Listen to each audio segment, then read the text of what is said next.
Last week we spoke about avoiding quarrels. पिछली बार हमने मनन किया था कि किस तरह से हम झगड़ों से बच सकते हैं. How, as God's people, second says in 2 Timothy 2:24, and the Lord's servant must not quarrel. और जैसे कि वचन में लिखा है दूसरा तिमोथी दूसरा अध्याय 24वें आयत में कि परमेश्वर के सेवक को झगड़ालू नहीं होना चाहिए. And every one of us is a servant of God.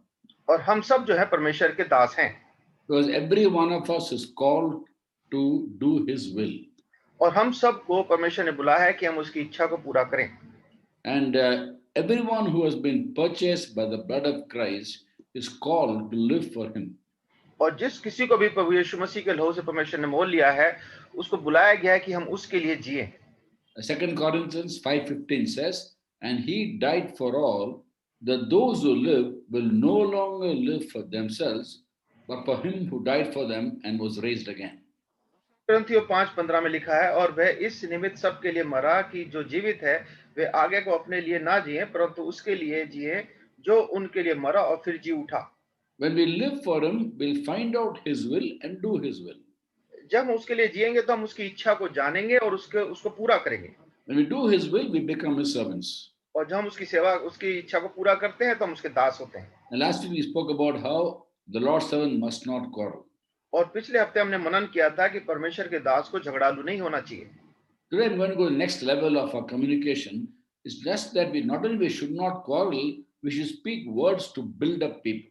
और दूसरी बात एक और उससे भी ऊंचे दर्जे की बात आज हम मनन करेंगे कि ना केवल परमेश्वर के दास को झगड़ा नहीं करना चाहिए पर उसकी जो होंठ हैं वो बड़े पवित्र और अभिषिक्त होने चाहिए.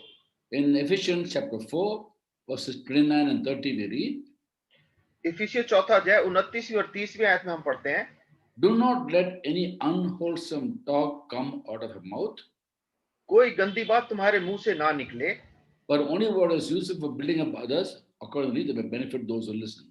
पर आवश्यकता के अनुसार वही जो उन्नति के लिए उत्तम हो ताकि उसके सुनने वाले पर अनुग्रह हो. And verse 30 says, do not grieve the Holy Spirit of God. और 30वीं आयत में लिखा है परमेश्वर की पवित्र आत्मा को शोकित मत करो, with whom we have been sealed until the day of redemption. जिससे तुम पर छुटकारे के दिन के लिए छाप दी गई है. When we speak words that do not build up people but pull them down, we grieve the Holy Spirit. जब हम ऐसे शब्द बोलते हैं जिससे लोगों का प्रोत्साहन बढ़ोतरी नहीं होती और वो नीचे गिरते हैं तो वो हम पवित्र आत्मा जी को शोकित करते हैं. And in 1 Peter 4:11 it's written, और पहला पत्रस 4:11 में ऐसा लिखा है, if anyone speaks, he must do as one speaking the very words of God. यदि कोई बोले तो ऐसा बोले मानो परमेश्वर का वचन है. And Peter wrote this letter to God's elect strangers in the world. और पत्रस ने ये पत्री लिखी थी परमेश्वर के चुने हुए जो परदेशी लोग हैं संसार में उनके लिए. Scattered throughout Pontus, Galatia, Cappadocia, Asia and Bithynia. और पोंतियस में, गलेशिया में और दूसरे एशिया में और दूसरी जगह पे जो बिखरे हुए थे. All these regions are part of the country of Turkey today. और ये सारी जो जगह हैं ये आज तुर्की के अंदर आती हैं. In other words, to Christians in the church, in the various churches, he says, if you speak the very words of God. और पत्रस हमारे को कह रहा है कि जितने भी कलीसिया में आज इस संसार में जितने भी कलीसिया हमें ऐसे बोलना है कि हम परमेश्वर के वचन जैसे बोल रहे हो. So we read in the Bible when God chose his prophets to prophesy.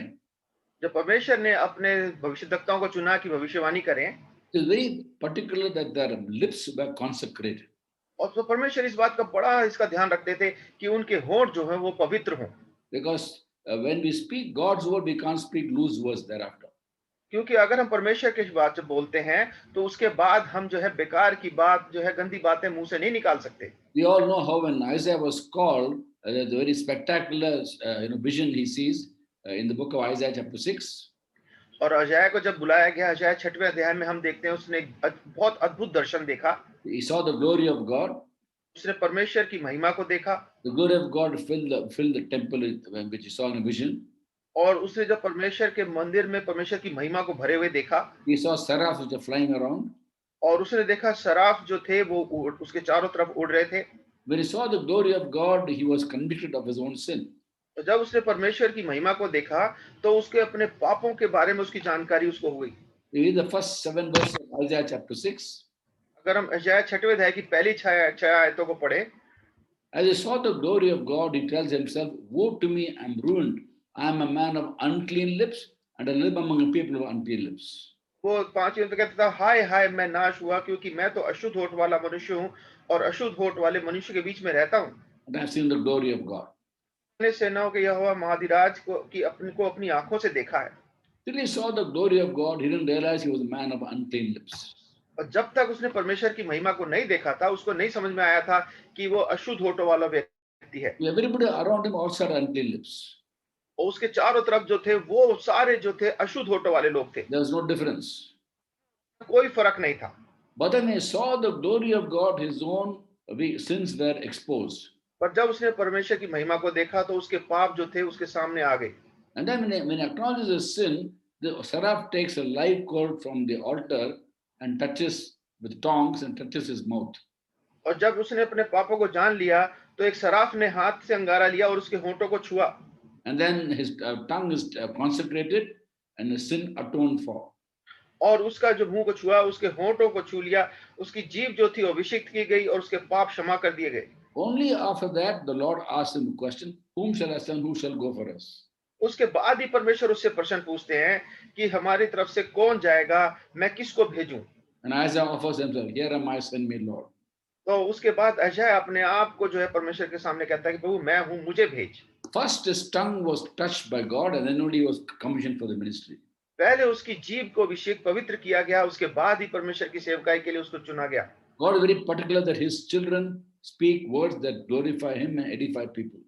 परमेश्वर इस बात की बहुत ध्यान रखते हैं कि उसके लोग जो हैं पवित्र बात बोलें और लोगों का प्रोत्साहन करें। When Jeremiah was prophesying, जब यिर्मयाह भविष्यवाणी करता था, for 40 years he prophesied and nobody listened to what he said. 40 साल तक उसने भविष्यवाणी की पर किसी ने नहीं सुनी उसकी। He faced accusers, he faced persecutors, he faced wicked people prospering in the world. उसने देखा लोग उस पर दोष लगाने वाले, उसको सताने वाले, देखा दुष्ट लोग संसार में कैसे सफल होते जा रहे हैं। And he had his own complaints against them. और उसकी उन लोगों के विरोध में शिकायत थी। In 15th chapter of Jeremiah, verse 16, he says, "Avenge me on my persecutors." और यिर्मयाह 15-16 में वह कहता है कि मेरे सताने वालों का तू बदला ले। And he talks about how he is so faithful to God and God's words came, he ate them. He never sat in the company of revelers, never made merry with them. वो कहता है कि मैं तेरे लिए पवित्र जीवन जिया, मैं उनके बीच में नहीं रहा, उनके साथ में मिला जुला नहीं। Why is my pain unending? Why is my wound incurable? वो कहता है क्यों मेरा जो दुख है वो इतना बड़ा है, क्यों मेरी जो चोटें हैं वो ठीक नहीं हो रही। Will you be to me like a deceptive brook, like a spring that fails? He's questioning God. और परमेश्वर से पूछता है कि क्या तू सचमुच मेरे लिए धोखा देने वाली नदी और सूखने वाले जल के समान होगा। Why am I not bearing fruit? That's his question to God. उसका प्रश्न यह है कि परमेश्वर मैं फलवंत क्यों नहीं हो रहा। And God gave the answer to Jeremiah. और परमेश्वर उसको यिर्मयाह को उत्तर देते हैं। Jeremiah chapter 15 verse 19. यिर्मयाह 15वां अध्याय उसकी 19वीं आयत में, If you repent, I will restore you that you serve me. तो लिखा, यदि तू फिरे तो मैं फिर से तुझे अपने सामने खड़ा करूंगा। If you utter worthy, not worthless words, you'll be my spokesman. और तू यदि तू अनमोल को कहे और निकम्मा ना कहे तो तू फिर मेरे मुंह के सामने होगा। You will not turn to them, they will turn to you. और लोग तेरी ओर फिरेंगे और तू उनकी ओर ना फिरेगा। I'll make you a wall to these people, a fortified wall of bronze. और मैं तुझको इन लोगों के सामने पीतल की दृढ़ शहरपनाह बनाऊंगा। They'll fight against you, they will not overcome you, for I will be with you to rescue you and to save you. वे तुझसे लड़ेंगे पर तुझ पर प्रबल ना होंगे, क्योंकि मैं तुझे बचाने और तेरा उद्धार करने के लिए तेरे साथ हूँ। When Jeremiah questioned God about persecutors, the Lord speaks to Jeremiah about Jeremiah and says, you repent of your speech. और जब यिर्मयाह उन लोगों की शिकायत कर रहा था, परमेश्वर यिर्मयाह से कहता है तू अपने पापों को मान और अपनी बातों को जो तेरे होंठ हैं उनको सही कर। Speak worthy, not worthless words. जो बातें लाभकारी हैं उनको जो शुद्ध है वही बोल, अशुद्ध बातों को ना बोल। Then again we read about Levi, the priest Levi. और फिर हम लेवियों के बारे में, जो परमेश्वर के याजक लोग थे, उनके बारे में देखते हैं। He and his descendants were not given physical land in the land of Canaan. लेवियों को जो इजराइल देश था उसमें कोई जमीन नहीं दी गई थी। God was their inheritance, he was their possession. परमेश्वर ही उनकी मिरास थी, वो ही उनका भाग था। Now the Lord told them also in the book of Joshua 18 chapter verse 7.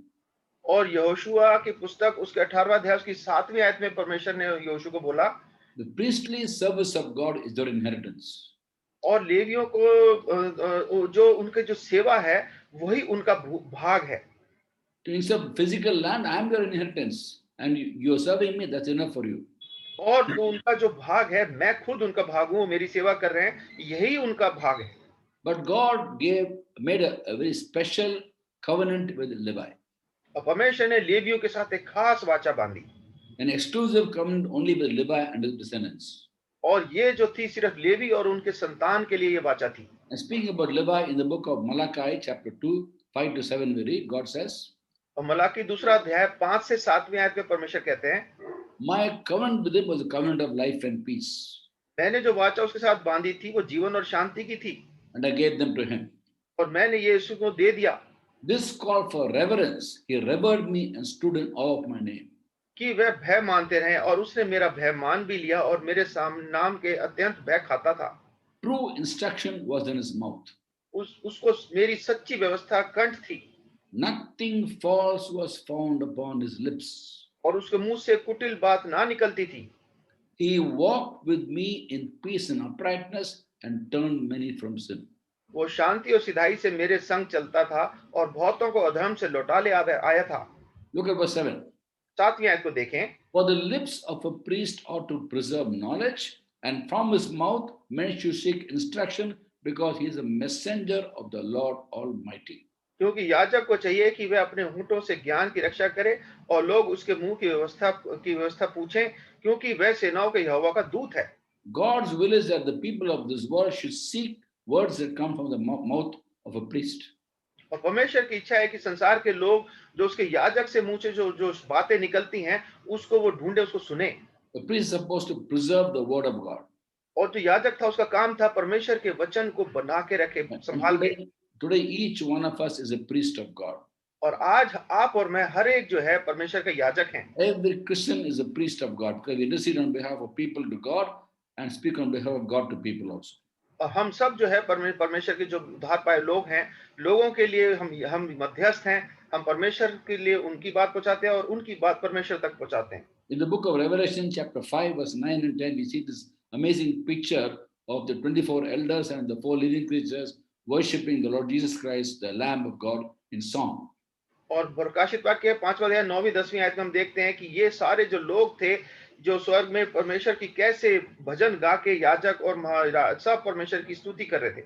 There is the Father in heaven sitting on his throne, I believe, और परमेश्वर जो पिता है वो अपने सिंहासन पे बैठे हैं, holding scroll of judgment in his hand. और उसके हाथ में वो पुस्तक भी है। And John sees someone like a lamb taking the scroll from the hand of the one sitting on the throne. और यूहन्ना देखता है कि प्रभु यीशु मसीह एक मेमने की तरह वो पुस्तक उसके हाथ से लेके उसको पढ़ते हैं। And they all bow down before the Lord. और सारे जो है परमेश्वर के प्रभु यीशु मसीह के सामने झुकते हैं। And they sing the song of worship. और वो ये ऊंचे शब्द से आराधना का गीत गाते हैं To the Lord Jesus Christ. मसीह के लिए। You are worthy to take the scroll and open the seals. तू जो है ये इसकी पुस्तक को लेने और उसको पढ़ने के योग्य है। For you were slain, and by your blood you purchased men for God from every tribe and language and people and nation. क्योंकि तूने वध होकर अपने लहू से हर एक कुल और भाषा और लोग और जाति में से परमेश्वर के लोगों को मोल लिया है।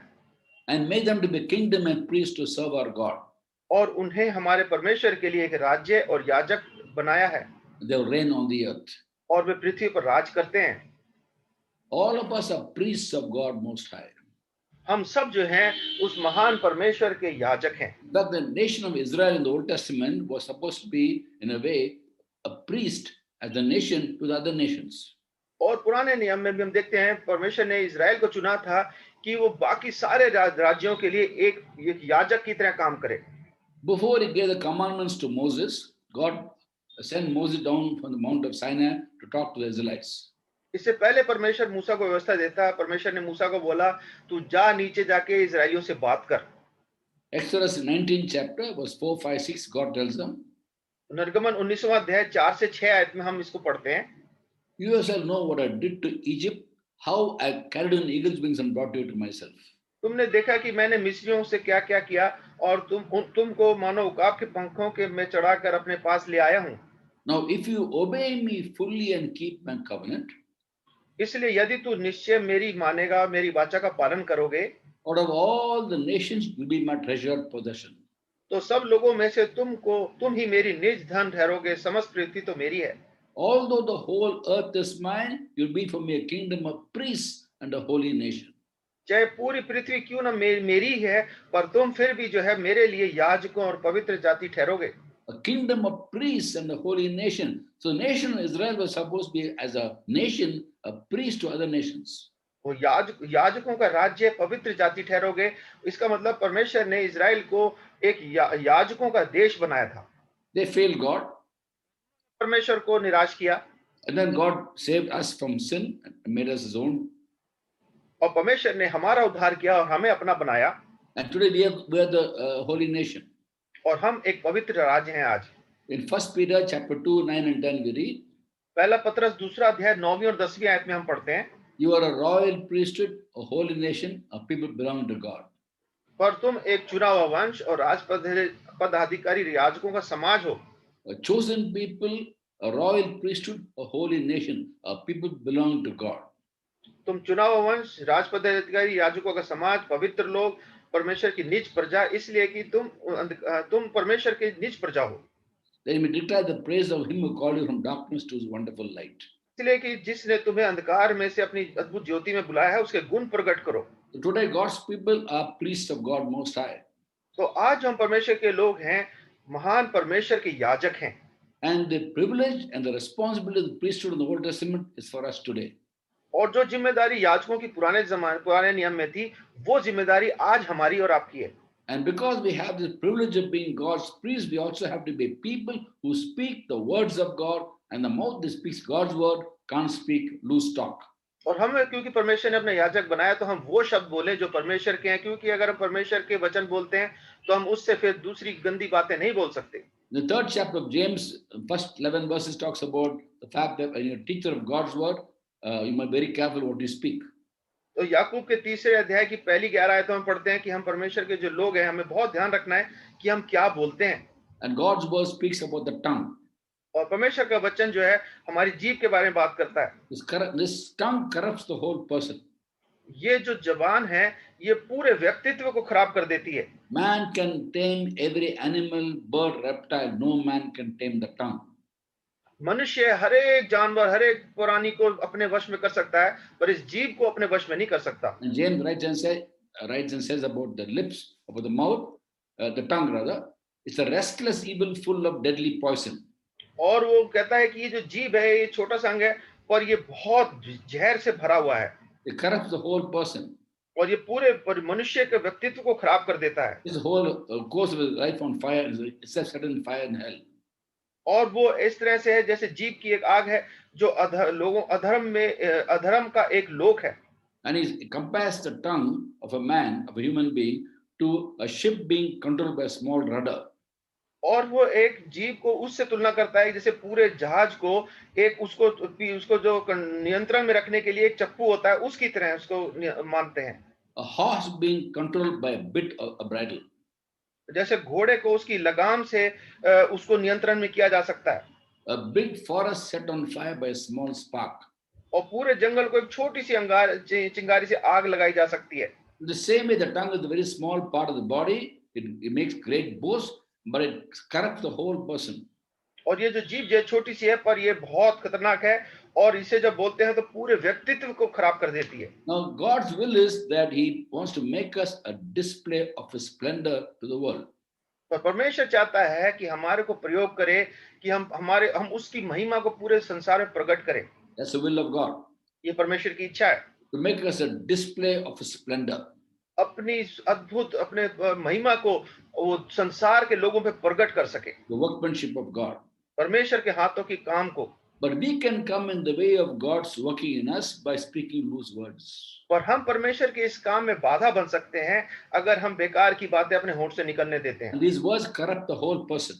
और ये जो बातें हमारे मुंह से निकलती हैं, पूरे व्यक्तित्व को खराब कर देती हैं। With the same mouth we praise God, and the same mouth we curse people. इसी होंठ से हम इसी मुंह से हम परमेश्वर की महिमा करते हैं और इसी होंठों से हम लोगों की बुराई करते हैं। And James said this should not be. और याकूब कहता है कि ऐसा नहीं होना चाहिए Salt water and fresh water cannot come from the same spring. कि एक ही कुंड से मीठा पानी और खारा पानी एक साथ नहीं निकल सकता A fig tree cannot bear olives. और अंजीर के पेड़ से जैतून नहीं निकल सकती। So tongue that speaks God's word cannot speak loose words. और जो परमेश्वर का व्यक्ति है वो अपने मुंह से बेकार की बातें नहीं निकाल सकता। We can't praise God, next moment curse people. वो एक क्षण तो परमेश्वर की आराधना करे, महिमा करे और एक क्षण दूसरों को बुरा बुरा बोले। What's the meaning of cursing people? लोगों को श्राप देने का क्या मतलब है? Cursing is the opposite of blessing. श्राप जो है आशीष का विपरीत है। Now, when you bless people, you speak well of them. जब हम लोगों को आशीष देते हैं तो इसका मतलब हम उनके बारे में अच्छी बात बोल रहे हैं। What is the opposite of that? Cursing. What is cursing? और ये श्राप देना क्या है? Is speaking ill of people. लोगों के बारे में बुरा बोलना। Speaking bad of people is actually cursing them. लोगों को के बारे में बुरा बोलना ये है उनको श्राप देना। Which means slander is cursing. इसका मतलब हम बेकार की अगर किसी की लुतराई करते हैं तो वो भी एक श्राप जैसा है।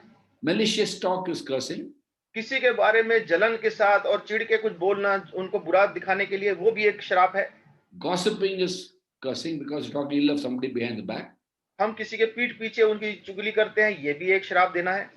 So in other words, without realizing what cursing is, they are cursing people most of the time. तो बहुत दफे बिना समझे हुए कि श्राप क्या होता है हम लोगों को श्राप देते हैं। As compared to that, blessing people is speaking well of them. और उसके विपरीत में अगर हम किसी को आशीष देते हैं तो उसका मतलब उनके लिए अच्छी बात बोलना। The word blessing has got two meanings in Greek. There are two words in Greek at least. यूनानी भाषा में आशीष देना जो है उसके दो शब्द बनते हैं। For example, the Beatitudes, blessed are the pure in heart, for they shall see God. Blessed, blessed, blessed is the word for makarios, which means happy. और जो पहाड़ी वचन है उसमें परमेश्वर धन्य धन्य धन्य है वो व्यक्ति बोलते हैं, वो मकारियो शब्द है जिसका मतलब है कि खुश रहना। And in the Old Testament, when it says, bless the Lord, O my soul, और पुराने नियम में जब वो कहता है प्रभु हे पर मेरे मन तू परमेश्वर को धन्य कहे, it's a different meaning. उसका अर्थ दूसरा है। And the equivalent of that in the New Testament is found in 1 Peter chapter 3 verse 9. और उसका जो बराबर का जो मतलब है वो निकलता है पहला पतरस 3 अध्याय उसकी 9वीं आयत में। Don't repay with evil, बुराई don't repay evil with evil, but an insult with insult. बुराई के बदले बुराई मत कर और गाली के बदले गाली मत दे, but rather with a blessing. पर इसके विपरीत आशीष ही दे। For this you are called to receive blessing from God. क्योंकि तुम आशीष के वारिस होने के लिए बुलाए गए हो। Here the word blessing is not makarios. It is a word called eulogio. और यहाँ पे जो है वो मकारियोस नहीं है, वो है यूलोजियो। Eulogio means to speak well of. और वो उसका मतलब होता है कि किसी के बारे में अच्छा बोलना।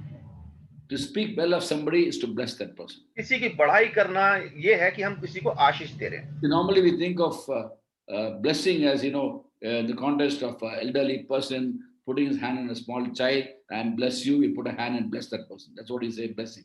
और हम तो ये जानते हैं कि हम पहले ये मानते हैं कि भैया कोई बुजुर्ग आदमी है, किसी बच्चे के सर पे हाथ रख के आशीष दे रहा है कि भैया जीता रहे, तो हम इसको आशीष मानते हैं। Now that's what we think is blessing. And yes, that is also a blessing. आशीष समझते हैं और ये वास्तव में आशीष है भी। But when the Bible says, bless the Lord, O my soul, does it mean you put a hand on God and say, I bless you? पर जब वो कहता है मेरे मन परमेश्वर को धन्य कहते, इसका मतलब ये नहीं कि हम परमेश्वर के ऊपर हाथ रख के आशीष दे रहे हैं। No, that the word blessing is to speak well of God, to glorify His name, not to complain, not to question, not to argue. और यहाँ पे है परमेश्वर के नाम को धन्य कहना, परमेश्वर की बड़ाई करना, उसके बारे में अच्छा बोलना, उससे बहस नहीं करना। Not speaking one word against God. परमेश्वर के विरोध में एक शब्द भी ना बोलना। Rather speaking well of Him, praising Him to people, worshiping God to God. That's blessing God.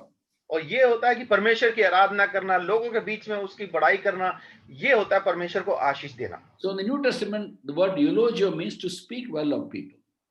और तो नए नियम में यूलोजियो जो शब्द है वो है कि किसी के बारे में अच्छा बोलना। To speak well of people and speak well to people.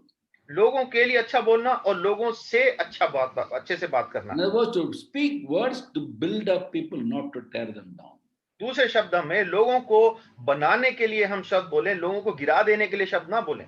It's a calling for every priest. और ये हर याजक के लिए यह बुलाहट है। Which means when we are called to bless people and speak words of edification, there's no place for complaining. तो जब हम लोगों के बारे में अच्छा बोलते हैं, उनको आशीष देते हैं, तो शिकायत करने का कोई मौका नहीं होता। There's no place for grumbling. उसमें शिकायत कुड़कुड़ाने की कोई जगह नहीं बचती। In Ephesians chapter 5 verse 4, it says there should not be obscenity, foolish talk, or coarse joking. For this improper of God's holy people, it is out of place, rather thanksgiving. इफिसियों 5:4 में हम पढ़ते हैं, और ना निर्लजता ना मूढ़ता की बातचीत की, ना ठट्टे की, क्योंकि ये बातें सुहाती नहीं, वरन धन्यवाद ही सुना जाए। These are not right before God. ये जो है परमेश्वर के सामने सही नहीं है। It's out of place, because from the same mouth that praises God, you can't speak such words. और ये उस जगह से बिल्कुल उस जगह के लायक नहीं है, क्योंकि उसी मुंह से परमेश्वर की आराधना और ये झूठ एक साथ नहीं बोल सकते। Instead of that, thanksgiving, overflowing with thanksgiving. और उसके बदले में परमेश्वर को धन्यवाद दें उमड़ते हुए हृदय से। Now, it says in the Bible about why many people speak, Christians also speak loose words. और बाइबल बताती है क्यों मसीह लोग भी कई बार बेकार की बातें और गंदी बातें बोल देते हैं। In Matthew chapter 12 verse 34 we read, मत्ती 12वां अध्याय उसकी 34वीं आयत में हम पढ़ते हैं, from the abundance of the heart the mouth speaks. क्योंकि मन जो जिस चीज से भरा होता है वो मुंह से आता है। And verse 35 the Lord says, और 35वीं आयत में परमेश्वर कहते हैं, the good man brings good things from the good stored up in his heart, भला मनुष्य मन के भले भंडार से भली बातें निकालता है, and the evil man brings the evil things from the evil stored up in his heart. और बुरा मनुष्य बुरे भंडार की से बुरी बातें निकालता है। Whatever heart is full of, that's what we will speak. जिस चीज से हमारा हृदय भरा होगा, हम वही बात तो बोलेंगे। So what are we storing in our hearts? तो हम अपने हृदय में क्या चीज भंडार करके रखें? And what we store in our hearts depends on what we see and what we hear.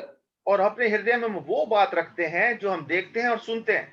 And from the abundance of the heart the mouth speaks. और जो मन में भरा होता है, उसी वही बातें हमारे मुंह से निकलती हैं। When some certain people are, probably they have a habit of speaking unwanted words, wrong words. और कुछ लोगों को आदत होती है बेकार की बातें और गलत बातें मुंह से निकालने की। They make a decision, I will not speak any more such words. और वो निर्णय लेते हैं कि आइंदा से मैं ये सब बातें नहीं निकालूंगा। And they are only concerned about their tongue, about what they speak. और उनको चिंता रहती है कि भैया मैं अपनी जीभ का ही ध्यान रखूंगा। And they think they can tame the tongue. और वो सोचते हैं वो अपनी जीभ को नियंत्रण में रख लेंगे। No man can tame the tongue. और कोई मनुष्य जीभ को नियंत्रण में नहीं रख सकता। It sounds very discouraging for us, but actually it's very encouraging to know what man cannot do, God can do. और ये हमारे को बड़ा निराशा वाली बात लगती है, पर एक बड़ी आशा की बात यह है कि जो मनुष्य से नहीं हो सकता वो परमेश्वर कर सकता है। No man can tame the tongue, but God can tame the tongue. कोई मनुष्य अपनी जीभ को नियंत्रण में नहीं रख सकता, पर परमेश्वर जरूर रख सकता है। So we have to give our tongues to the Lord. हमें अपनी जीभों को परमेश्वर को दे देना है। We have to give our heart to God. अपने हृदय को परमेश्वर को दे देना है। We have to give our eyes to the Lord. अपनी आंखें परमेश्वर को दे देनी है। And our ears to the Lord. और अपने कान भी परमेश्वर को दे देने हैं। In the book of Romans chapter 12, Romeo उसके 12वें अध्याय में हम देखते हैं, from verse 1, the Apostle Paul writes, पहली आयत से आगे पौलुस ऐसे लिखते हैं, Dear brothers, in view of God's mercy, offer your bodies as living sacrifices. इसलिए भाइयों मैं तुमसे परमेश्वर की दया स्मरण दिलाकर विनती करता हूं कि अपने शरीर को जीवता और पवित्र बलिदान करके चढ़ाओ। Holy and pleasing to God, which is a spiritual act of worship. हाँ, बलिदान चढ़ाओ जो कि पवित्र और परमेश्वर को भावता हुआ बलिदान हो, यही तुम्हारी आत्मिक सेवा है। How does one practically offer the body as a living sacrifice? एक व्यक्ति कैसे अपने शरीर को परमेश्वर को जीवता बलिदान चढ़ा सकता है? The body has many parts. शरीर के तो कई अंग होते हैं। And every part of a body we have to give to God for Him to use it. और अपने शरीर के हर अंग को परमेश्वर को देना है कि परमेश्वर उसका प्रयोग करे। In Romans chapter 6 verse 13, Paul writes, Romeo 6 अध्याय 13वीं आयत में पौलुस ऐसे लिखते हैं, Do not offer the parts of body to sin as instruments of wickedness, और अपना अपने अंगों को अधर्म के हथियार होने के लिए पाप को सौंपो, but offer yourselves to God पर अपने आप को परमेश्वर को सौंप दो, as those who brought from death to life, और कि वह पर अपने आप को मरे हुओं में से जी उठा हुआ परमेश्वर जानकर परमेश्वर को सौंप दो, and offer the parts of body to Him as instruments of righteousness. और अपने अंगों को धर्म के हथियार होने के लिए परमेश्वर को सौंपो। So when you think of the mouth being very unruly and not tameable, जब हम सोचते हैं कि हम पाते हैं कि हम अपने होठों को बड़ा हमारे काबू से बाहर हो रहा है, we focus on the tongue only. तो हम सिर्फ अपनी जुबान पे ध्यान देते हैं। That won't solve the problem. इससे जो है समस्या का समाधान नहीं होगा, Because the heart of the problem of the tongue is that is a problem of the heart. क्योंकि जो जीभ की समस्या का जो मुख्य बात है वो हृदय है हमारा। So you should be concentrating about the heart. इसलिए हमारे को अपने हृदय की चिंता करनी है। And the Lord spoke about 14 things that are in the hearts of men. और प्रभु यीशु मसीह ने बताया 14 बातों को जो मनुष्य के हृदय में रहती है। 14 unwanted qualities or attitudes in the heart of man. मनुष्य के जो स्वभाव में 14 ऐसी बातें हैं जो उसमें नहीं होनी चाहिए, वो उसके हृदय में होती हैं, Which are basically enumerated in 3 verses in the Bible. और जो कि 3 बाइबल की आयतों में उसका वर्णन हम पाते हैं। Matthew 15:19 मत्ती 15वां अध्याय उसकी 19वीं आयत, and Mark 7 chapter 21-22. मरकुस 7वां अध्याय 21 और 22वीं आयत में। Put these 3 verses together, 21-22 of Mark 7 and Matthew 15:19. अगर आप मत्ती उसका 15वां अध्याय 19वीं आयत और मरकुस 7वां अध्याय 21-22 को आप पढ़ेंगे एक साथ, Take a paper and pen. एक पेन और पेपर लेके बैठ जाएं, So find out there are 14 different qualities in the heart of men. तो आप पाएंगे कि 14 ऐसे गुण हैं जो बुरे गुण हैं जो मनुष्य के हृदय में होते हैं। In Matthew 15:19, what are those things? मत्ती 15वां अध्याय 19वीं आयत में वो कौन सी बातें हैं? Evil thoughts, कुचिंता, evil thoughts, बुरे विचार, murder, evil thoughts, murder, adultery, स्त्री परिस्त्री गमन, sexual immorality, विचार, theft, false testimony and slander. झूठी गवाही और निंदा मन से निकलती है। 7 points. ये 7 बातें हैं। Then in Mark 7:22, there are 7 more Jesus identifies. और मरकुस 7वां अध्याय उसकी 21वें आयत में हम पढ़ते हैं वो और 7 बातों को। In verse 22, 22वीं आयत में greed, malice, deceit, चोरी, हत्या, अच्छा मन 21वीं आयत से है, मन में बुरी बुरी चिंता, व्यभिचार। I'll just repeat it because there are 13 there. I'm going to give only 7 because other 6 are already mentioned in. Okay. अच्छा हम सिर्फ 7 बताएंगे क्योंकि 7 जो है मत्ती में पहली बता दी गई है, बाकी 7 हम बताते हैं। There are 13 in Mark 7:21-22. Out of 13, 6 are already mentioned in Matthew. So I'm not quoting that. I'm going to talk about other things not mentioned in Matthew. जो मत्ती में बता दी गई उन बातों को हम नहीं देखेंगे। यहाँ पे 13 है, उसमें से जो मत्ती में है वो हम नहीं दोहरा रहे। And 7 different things mentioned in Mark is greed, malice, deceit.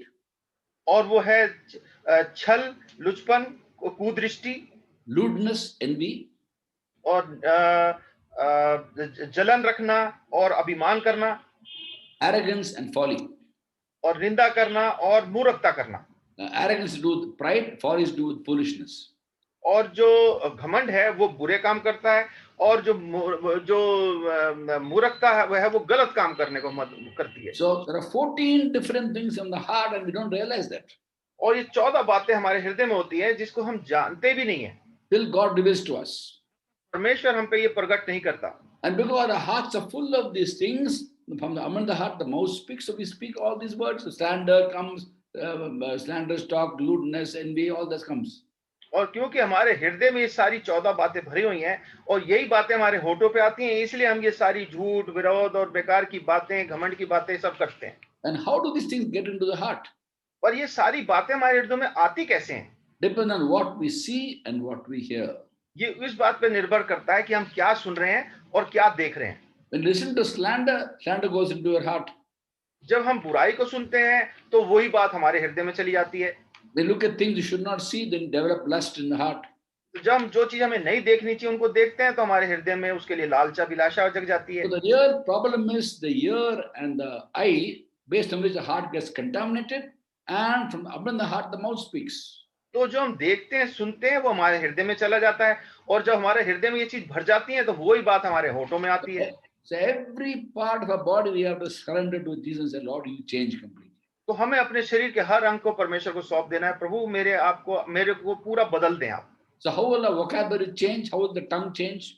तो हमारी जो बातचीत है, हमारी जो जबान है, वो कैसे बदल सकती है? Through the word of God. परमेश्वर के वचन के द्वारा से। The word of God cleanses. परमेश्वर का वचन हमें शुद्ध करता है। In John 15:3, Jesus says, यूहन्ना 15:3 में प्रभु यीशु मसीह कहते हैं, "You are already clean because the word I have spoken to you." और वो जो मैंने वचन तुम्हें बताए हैं उसके कारण तुम शुद्ध हो। And today we have this amazing privilege of the Lord Himself writing His scriptures in our hearts and minds. और ये अद्भुत आदर हमारा है कि परमेश्वर के अद्भुत वचन उसने हमारे हृदयों में, हमारे मस्तिष्क में उसने लिख दिए हैं। Prophesied by Jeremiah in the Old Testament, in Jeremiah 31:33. और ये भविष्यवाणी यिर्मयाह की पुस्तक में है, यिर्मयाह 31वां अध्याय उसकी 33वीं आयत में, Where God says through Jeremiah, "I'll put my law in their minds and write it in their hearts." परमेश्वर ने उनको बोला कि मैं अपने वचन जो है उनके हृदय पे लिखूंगा और उनके मन में उनकी ये अपनी व्यवस्था उनके मन में समवाऊंगा। As part of the new covenant through Christ. और ये जो है नई वाचा जो प्रभु यीशु मसीह के द्वारा से है उसके कारण से। In fact, at that time, the Lord says, in the time of Jeremiah, God prophesied about New Testament believers. और यिर्मयाह के समय में नए नियम के समय, नए नियम के जो विश्वासी हैं उनके लिए भविष्यवाणी की गई। This is the covenant I'll make with them at that time, declares the Lord. और वो कहता है, परंतु जो वाचा मैं उन दिनों के लिए इस्राएलियों के साथ बांधूंगा उसके बारे में बताता हूँ। That time is this time today. और ये उन दिनों की बात जो है वो आज है। The blood covenant through Christ. जो वाचा प्रभु यीशु मसीह के लहू के द्वारा बंधी है। And today, God is in the business of writing His word in our hearts and minds, according to Hebrews chapter 8, verse 10, fulfillment of the prophecy in Jeremiah. और यिर्मयाह की जो भविष्यवाणी थी वो आज हमारे जीवन में जो परमेश्वर पूरी करते हैं वो है इब्रानियों 8वां अध्याय 10वीं आयत में हम उसको देखते हैं। So today, as we keep on hearing God's word and reading God's word goes into the heart. जब परमेश्वर के वचन को आप पढ़ते हैं, सुनते हैं, तो परमेश्वर के वचन हमारे हृदय में जाता है। What's the meaning of offering your eyes and ears to the Lord? इसका क्या मतलब होता है जब हम बोलते हैं कि अपने कानों को, आंखों को परमेश्वर को अभिषेक करके चढ़ा दो? Earlier we looked at things we should not look at. पहले तो हम वो चीजें देखते थे जो हमें नहीं देखनी चाहिए थी। We coveted, we lusted. हम उनकी लालसा करते थे, उनकी उनकी उनकी इच्छा रखते थे। Earlier we heard gossip, slander, loose talk, all that we heard. और पहले हम बुरी बातें, बेकार की बातें, लुतराई, झूठ सब सुनते थे। Now we offer to the Lord the ear and the eyes. अब हम अपने कानों को, अपनी आंखों को परमेश्वर को सुपुर्द कर देते हैं, अभिषेक कर देते हैं। It means we hear the word of God. इसका मतलब हम परमेश्वर के वचन को सुनते हैं, We read the word of God. हम परमेश्वर के वचन को पढ़ते हैं, And God's word goes deep into our hearts and minds. और परमेश्वर का वचन हमारे हृदय में और हमारे मनों में चला जाता है, And it cleanses. और वो हमारे को पवित्र करता है। And that's how we change. ऐसे हम बदलते जाते हैं। The word and the spirit both sanctify us. परमेश्वर का वचन और पवित्र आत्मा जी दोनों हमारे को शुद्ध करते हैं। The Holy Spirit brings the word to us. He's the author of the Bible. पवित्र आत्मा जी बाइबल के जो लेखक हैं वो वचन को हमारे तक लेके आते हैं। He will teach us, He will remind us, He'll give us words to speak. वो वचन को हमें याद कराते हैं, हमारे को क्या बोलना है हमारे को सिखाते हैं। He sanctifies us. 1 Peter 1:2. पहला पत्रस पहला अध्याय उसकी दूसरी आयत में हमारे को शुद्ध करते हैं। The word of God sanctifies us. John 17, chapter verse 17. 17 उसकी 17वीं आयत में परमेश्वर का वचन हमें पवित्र करता है। So as we fill our hearts and minds with God's word, और जब हम परमेश्वर के वचन से अपने हृदय को, अपने मनों को भरते हैं, our heart will change. हमारा हृदय बदल जाएगा। Heart will be full of God's word. हमारा हृदय परमेश्वर के वचन से भरा रहेगा। In Colossians chapter 3, verse 16, we read, Paul writes, कुलुसियों 3:16 में पौलुस लिखते हैं, let the word of Christ dwell in you richly as you teach and admonish one another with all wisdom. मसीह के वचन को अपने हृदय में अधिकाई से बसने दो और सिद्ध ज्ञान सहित एक दूसरे को सिखाओ और चिताओ। Then as you keep on doing that over a period of time, it will become second nature for you to speak the word of God. और अगर आप इसको लगातार करते रहते हैं तो थोड़े समय के बाद ये हम स्वाभाविक रीति से परमेश्वर के वचन हमारे हृदय से निकलने लगते हैं, मुंह से निकलने लगते हैं। And the word of God blesses people, always will build up people. और परमेश्वर का वचन हर समय लोगों को प्रोत्साहन देगा, उनको बढ़ाएगा। It's wonderful to see how God Himself will change our hearts and minds as they surrender to Him, give every faculty to Him to be used by Him. और बड़ा अद्भुत है कि जब हम परमेश्वर को अपने शरीर को दे देते हैं, अपने मनों को, अपने कानों, आंखों को, मन को दे देते हैं, कैसे परमेश्वर हमको बदलता चला जाता है। In Matthew 12:36 we read, मत्ती 12:36 में हम पढ़ते हैं, we have to give an account to God for every careless word we have spoken. जो भी बातें बोलते हैं उस सब के लिए हमें परमेश्वर को उसका लेखा देना है। Can you imagine every word we speak, we're accountable to God. तो बड़ा ध्यान रखना है कि हर शब्द जो हम बोलते हैं उसको हमें परमेश्वर को लेखा देना है, हिसाब देना है। Rather when God convicts you of your loose speech, please confess it, forsake it, and change the way we speak. परमेश्वर का आत्मा हमारे को दिखाता है कि हमने कैसे बुरी बातें हमारे होंठों से निकली है, हमें उसको मान के परमेश्वर से क्षमा मांग के उसको छोड़ देना है। In the Old Testament, in Malachi chapter 3, पुराने नियम में मलाकी उसके 3 अध्याय में हम देखते हैं, verse 16, we read, उसकी 16वीं आयत में हम पढ़ते हैं, Then those who feared the Lord spoke to each other. तब यहोवा का भय मानने वालों ने आपस में बातचीत करी The Lord listened and heard, और यहोवा ध्यान देकर उनकी सुनता था and the scroll of remembrance was written down. और उनके स्मरण के निमित्त उनके सामने एक पुस्तक लिखी जाती थी। And it doesn't say who writes, but I suspect that the angels of God who look after us, they write it. और वो कौन लिखता है? भाई कहते हैं कि शायद वो स्वर्गदूत हैं जो हमारा ध्यान रखते हैं, वो इसको लिखते हैं। Which means everything we speak is recorded. मतलब ये है कि जो भी हम बोलते हैं वो हमारे नाम के आगे लिखा जाता है। And one day when you go to heaven, the library will be open. और एक दिन जब हम स्वर्ग जाएंगे तो लाइब्रेरी जो है वो खोल दी जाएगी। So better repent here itself. इसलिए बहुत अच्छा होगा कि हम यहीं पे अपने गलतियों को मान लें। And when every careless word we speak, we are accountable to God.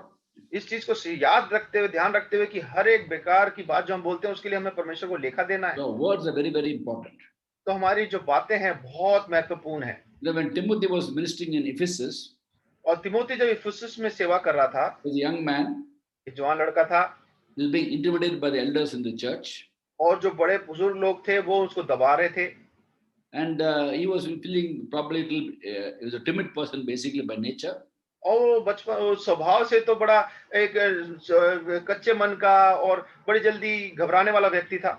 And the Apostle Paul wrote them as to how to respond to the intimidation of the elders in the church. और पौलुस उसको लिख के बताते हैं कि उसे कैसे जो इस तरह से दबाव उसके ऊपर आ रहा है बुजुर्गों की, बड़े लोगों की वजह से, उसका कैसे सामना करना है। In 1 Timothy chapter 4 verse 12. पहला तिमोथी 4 अध्याय उसकी 12वीं आयत में, Don't let anyone look down upon you because you are young. कोई तेरी जवानी को तुच्छ ना समझने पाए, But set an example for the believers पर विश्वासियों के लिए एक आदर्श बन जा, in speech, वचन के द्वारा से, in life, चाल चलन के द्वारा से, in love, in faith, विश्वास के द्वारा से and in purity. और पवित्रता के द्वारा से। First of all, speech.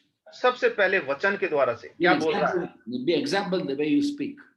हमें एक उदाहरण बनना है कि हम किस तरह से बोलते हैं। Everything we speak, God takes note of. It's very, very important that we understand we're ambassadors for Christ. जो हम भी बोलते हैं, जो भी बात बोलते हैं, हमें बहुत ध्यान रखना है क्योंकि हम परमेश्वर के राजदूत हैं। And every ambassador of every country in a foreign country he has to be very careful what he speaks. और हर एक राजदूत जो भी दूसरे देश में होता है उसे बहुत ध्यान रखना पड़ता है कि वो क्या बोल रहा है। If the Indian ambassador says something in a meeting in America, the newspapers will say India says, not ambassador said. और अगर कोई भारत का राजदूत अमेरिका में कुछ बोलता है तो अखबार में ये छपेगी कि इंडिया ने ऐसा बोला, ये नहीं कहेगा कि राजदूत ने ऐसा बोला। Because he represents the country. क्योंकि वो भारत को उस समय वो भारत को दिखा रहा है। Can you imagine you and me represent God? What it means to represent God? हम इसकी कल्पना कर सकते हैं कि हम परमेश्वर के राजदूत हैं, परमेश्वर को दिखा रहे हैं। Let's put away every unwanted speech. एक बेकार की बातों को दूर कर दें। And give our hearts, our minds, our ears, our eyes to the Lord and say, Lord, change me completely, Lord, transform me. अपने मन को, हृदय को, आंख को, कान को परमेश्वर को सौंप दे और बोले, प्रभु मुझे पूरी रीति से